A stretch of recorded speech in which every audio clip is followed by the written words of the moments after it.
అదే RTV app వార్తల్ని క్షణాల్లో చదివే అవకాశం ఉంటుంది. ఒక న్యూస్ పేపర్, ఒక టెలివిజన్ ఛానల్ మీ చేతుల్లో ఎప్పుడూ ఉంటాయి. ఈరోజు సిద్దిపేట 220/132 సబ్స్టేషన్లో సడన్గా ఫైర్ యాక్సిడెంట్ జరిగి 100 MVA ట్రాన్స్ఫార్మర్లో పెద్ద ఎత్తున మంటలు రావడం జరిగింది.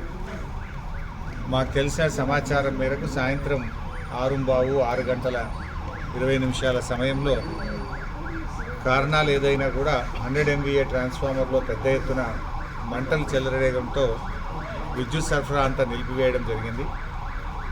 మాకు సమాచారం రాగానే ప్రభాకర్ రెడ్డి ఎమ్మెల్యే గారు, నేను ఇద్దరం హుటాహుటిన బయలుదేరి మేము దాదాపు 7:30 ప్రాంతంలో ఇక్కడికి చేరుకోవడం జరిగింది. మేము వస్తూ సిద్దిపేట ఫైర్ ఇంజన్తో పాటు అటు గజ్వేలు, హుస్నాబాదు, దుబ్బాక ఫైర్ ఇంజన్స్ని కూడా అలర్ట్ చేసి 4 ఫైర్ ఇంజన్లను ఇక్కడికి చేరుకునే విధంగా ప్రయత్నం చేసి ఆ 4 ఫైర్ ఇంజన్లు రావడం వల్ల దాదాపు 9:30-10 ప్రాంతంలో మంటలు ఆర్పడం జరిగింది. ఇప్పుడిప్పుడే మంటలు కూడా కంట్రోల్లోకి వచ్చాయి. పాపం ఫైర్ అధికారులు కూడా 3 గంటల పాటు నిర్విరామంగా 4 ఫైర్ ఇంజన్లు కూడా కృషి చేసి మంటలు ఆర్పడం జరిగింది. అయితే నేను ఇక్కడికి వస్తున్న క్రమంలోనే రాష్ట్ర ఉప ముఖ్యమంత్రి వర్యులు, విద్యుత్ శాఖ మంత్రివర్యులు బట్టి విక్రమార్క గారికి కూడా ఈ సంఘటన విషయాన్ని వారికి తెలియజేసి రాష్ట్ర స్థాయిలో కూడా ఉన్నత అధికారులను హైదరాబాద్ నుంచి పంపించాలని, వెంటనే విద్యుత్ సరఫరా పునరుద్ధరించడానికి అవసరమైన చర్యలు తీసుకోవాలని బట్టి విక్రమార్క గారిని కూడా కోరడం జరిగింది.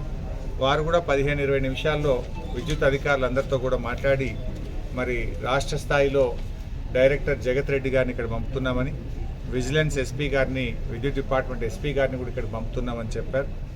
అదేవిధంగా విద్యుత్ శాఖ కార్యదర్శి రిజ్వీ గారితో కూడా నేను మాట్లాడి వెంటనే విద్యుత్ పునరుద్ధరణకు కూడా చర్యలు తీసుకోవాలని చెప్పి నేను వారిని కూడా కోరడం జరిగింది. అయితే ఇప్పుడిప్పుడే మంటలు కంట్రోల్లోకి వచ్చాయి. ఇంకా కొద్దిసేపట్లో అధికారులు అన్ని సేఫ్టీ మెజర్స్ తీసుకున్న తర్వాత విద్యుత్ పునరుద్ధరణ పైన చర్యలు పెట్టడం జరుగుతుంది. మనకు సిద్దిపేట చుట్టూ ఇటు దుద్దెడ 132 kV సబ్స్టేషన్ ఉంది, అటు జక్కాపూర్ కూడా 132 kV సబ్స్టేషన్ ఉంది, ఇటు హబ్సీపూర్ కూడా 132 kV సబ్స్టేషన్ ఉంది, మనకు పాలమాకుల వైపు కూడా ఒక 132 kV సబ్స్టేషన్ ఉంది. ఈ టౌన్కు ఈ 3-4 132 kV సబ్స్టేషన్ నుంచి విద్యుత్ సరఫరా పునరుద్ధరించడానికి యుద్ధ ప్రాతిపదికన అటు విద్యుత్ అధికారులు కూడా కృషి చేస్తూ ఉన్నారు. అదృష్టం ఏంటంటే ఒక మేజర్ ఫైర్ యాక్సిడెంట్ తప్పిందని అనుకోవచ్చు. నిజానికి చాలా ఆందోళనకు గురయ్యాం. ఎందుకంటే ఇప్పుడు మంటలు వచ్చింది ఒక 100 MVA ట్రాన్స్ఫార్మర్లోనే వచ్చింది. దాని పక్కన ఇంకొక 160 MVA ఉంది, ఆ పక్కన ఇంకొక 100 MVA ఉంది, ఇటు పక్కన ఇంకొక 132/33 kV సబ్స్టేషన్ ఉంది. పక్కకి ఏదైనా స్ప్రెడ్ అవుతుందేమో అనేటువంటి ఆందోళన, టెన్షన్ చాలాసేపు ఉండే. ఫైర్ డిపార్ట్మెంట్ అధికారులు చాలా బాగా కష్టపడి యుద్ధ ప్రాతిపదికన కృషి చేసి మంటలు ఆర్పారు. ఏది ఏమైనా ఈ సంఘటన మీద విచారణ జరపాలి. దీనికి కారణం ఏందో కూడా తర్వాత విద్యుత్ శాఖ రివ్యూ చేసి ఇలాంటి సంఘటనలు పునరావృతం కాకుండా చర్యలు కూడా తీసుకోవాల్సిన అవసరం ఉంది. ఎందుకంటే పట్టణ నడిబొడ్డున ఉంది ఈ సబ్స్టేషన్. ఏదైనా పేలిపోయి ఏదైనా ఇబ్బంది జరిగితే చాలా ప్రమాదం జరిగేటువంటి అవకాశం కూడా ఉండే.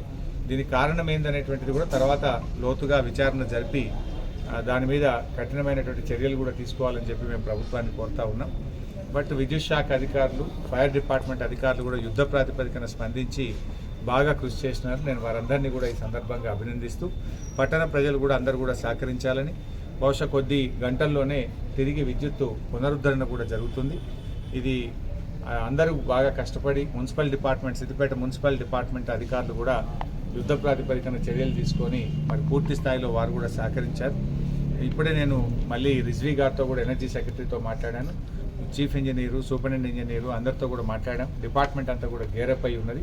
కొద్దిసేపట్లోనే పూర్తి స్థాయిలో ఇది కంట్రోల్ రాగానే విద్యుత్ పునరుద్ధరణ మీద దృష్టి పెట్టి కొద్ది గంటల్లో విద్యుత్ పునరుద్ధరణ కూడా చేయడం జరుగుతుంది.